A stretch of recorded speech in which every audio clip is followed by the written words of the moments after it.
పేదవాడి పక్షాన నిలబడతాం, ప్రజా గొంతుకై నినదిస్తాం. వాయిస్ ఆఫ్ వాయిస్లెస్, తెలుగువారి మనస్సాక్షి సాక్షి టీవీ. సాక్షి టీవీ ప్రసారాల కోసం మీ స్థానిక కేబుల్ ఆపరేటర్ని వెంటనే సంప్రదించండి. పైన పటారం లోన లొటారం, పేరులో స్మార్ట్నెస్ తగిలించుకున్న కరీంనగర్ పరిస్థితిది. చినుకు పడితే చాలు చిత్తడిగా మారిపోతుంది. చిన్నపాటి వర్షానికి నగరం మునిగిపోతుంది. స్మార్ట్ సిటీ అంటూ పాలకులు గొప్పలు పోయే కరీంనగర్లో క్షేత్రస్థాయిలో ఎటువంటి పరిస్థితులున్నాయో సాక్షి గ్రౌండ్ రిపోర్ట్లో చూద్దాం. ఒకే ఒక్క వాన కరీంనగరాన్ని అతలాకుతలం చేసింది. చిన్నపాటి వర్షానికి నగరవాసులు ఇబ్బందులు పడడం కొత్తేమీ కాదు. స్మార్ట్ సిటీగా అభివృద్ధి జరిగాక ప్రతి ఏటా జరుగుతున్న తంతు ఇదే. కానీ కరీంనగర్ వాసులు పడుతున్న బాధలు పాలకుల కళ్లకు కనిపించడం లేదు. చిన్నపాటి వర్షానికే నడుములోతు నీళ్లు ఇళ్లల్లోకి వచ్చి ఇబ్బందులు పడుతున్నా పరామర్శించే నాథుడే ఉండడం లేదని స్థానికులు ఆవేదన వ్యక్తం చేస్తున్నారు. కానీ ఇంటింటికి వచ్చి అడిగి తెలుసుకున్నా లేదా? గవర్నమెంట్ బాధ్యత.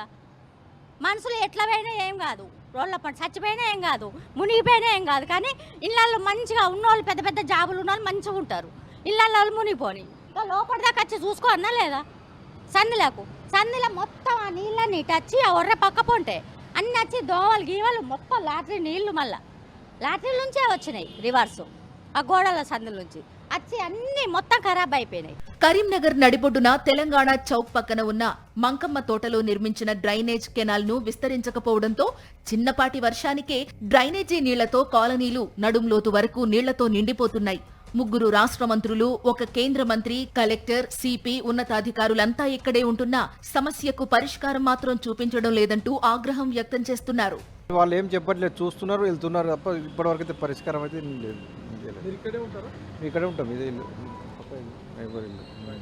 లాస్ట్ అంటే మొన్న వచ్చినంతటి వాటర్ ఎప్పుడు చూడలేము. అది చాలా ఇంట్లోనే ఇంత మట్టికి వచ్చినాయి వీళ్ళే పక్క ఇల్లు. ఇది కూలగొట్టు కూడా తప్ప, అసలు కూలగొడితే ఇంకెక్కువ వచ్చినాయి. మొన్న ఆ రివర్స్ వస్తున్నాయి, మోరీ హైట్ అవుతున్నాయి కదా వాటర్, ఆ ఫ్లో ఇటు రివర్స్ వస్తున్నాయి. స్మార్ట్ సిటీగా అవతరించిందన్న కరీంనగర్లో సామాన్య జనజీవితంలో గొప్పగా వచ్చిన మార్పేమీ లేదు. మంకమ్మ తోటతో పాటు రామ్నగర్, మంచిర్యాల చౌరస్తా, కోతిరాంపూర్, కట్టరాంపూర్, కలెక్టరేట్ వంటి ప్రాంతాల్లో చిన్న వర్షానికే రహదారులు చెరువులుగా మారుతున్నాయి. స్మార్ట్ సిటీ ఇలా అవడానికి కారణం ఆర్ఎండ్బి అధికారులదేనని మాజీ మేయర్ సునీల్ రావు ఆరోపిస్తున్నారు. ఇప్పుడు మెయిన్గా మనం డివిజన్లలో ప్రధాన రోడ్స్ డెవలప్ చేసి కరీంనగర్ టౌన్లో ఆర్ఎండ్బి రోడ్స్ కాకుండా కరీంనగర్లో 14.5 కిలోమీటర్ ప్రధాన రహదారులన్నీ కూడా ఆర్ఎండ్బి రోడ్స్లో మనం పనిచేసే అధికారం మున్సిపల్ శాఖకు లేదు. దాని తదుపరి మిగతా రోడ్స్ ఏవైతున్నాయో ఆ ప్రధాన రహదారులన్నీ కూడా నిర్మించినాం. దాదాపుగా గతంలో కరీంనగర్లో ఓపెన్ డ్రైన్ సిస్టమ్ ఉండేది. ఓపెన్ డ్రైన్ మీద స్లాబ్స్ వేసి మనం ఫుట్పాత్స్ కట్టినాం, ప్రజలు పాదచారి నడవడానికి ఫుట్పాత్స్ కట్టినాం. దానివల్ల వర్షం పడితే కొంత నీళ్ళు పోవడానికి కొంచెం డిలే అవుతా ఉంది.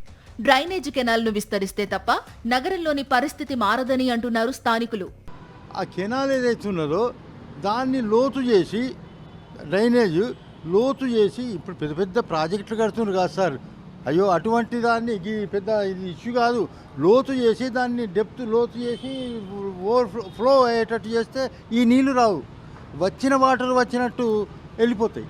కరీంనగర్లోని అంతర్గత రోడ్లే కాదు, ఇప్పుడు ప్రధాన రహదారులు సైతం పెద్ద పెద్ద గుంతలతో దర్శనమిస్తున్నాయి. దీంతో ఇదేం స్మార్ట్ సిటీ అని సామాన్య జనం ప్రశ్నిస్తున్నారు. కరీంనగర్ స్మార్ట్ సిటీలో భాగంగా కేంద్ర, రాష్ట్ర ప్రభుత్వాల సమాన భాగస్వామ్యంతో 934 కోట్ల రూపాయలతో అభివృద్ధి నిధులందాయి. అందులో 860 కోట్ల రూపాయలు కేవలం వర్క్స్ కోసమే కేటాయించగా సివిల్ వర్క్స్ కోసం 550 కోట్ల రూపాయలను ఖర్చు చేశారు. కానీ ఏం లాభం? ఒక్క వానకే నగరం తడిసి ముద్దైపోతోంది. ఆ వానల ధాటికి బురదమయంగా మారిపోతోంది. అడ్డగోలు నిర్మాణాలు, కల్వర్టులు, డ్రైనేజీల ఆక్రమణలతో కరీంనగర్ నగరం స్మార్ట్ సిటీ అని చెప్పుకోవడానికి సిగ్గుపడే పరిస్థితి ప్రస్తుతం కనిపిస్తోంది. పేరు గొప్ప, ఊరు దిబ్బ, ఈ నానుడిని సార్థకం చేసుకుంటుంది కరీంనగర్. గత పాలకులు అవినీతికి పాల్పడి నాసిరకం పనులు చేశారనే ఆరోపణలు ఎదుర్కొంటే ప్రస్తుత పాలకులు దీన్ని పట్టించుకోవడమే మానేశారు. దీంతో నగరం ఇప్పుడు అతలాకుతలం అవుతుంది. ఒక్క చిన్న వర్షానికే చిత్తడిగా మారుతుంది. కెమెరా పర్సన్ సతీష్తో రమణ, సాక్షి టీవీ, కరీంనగర్.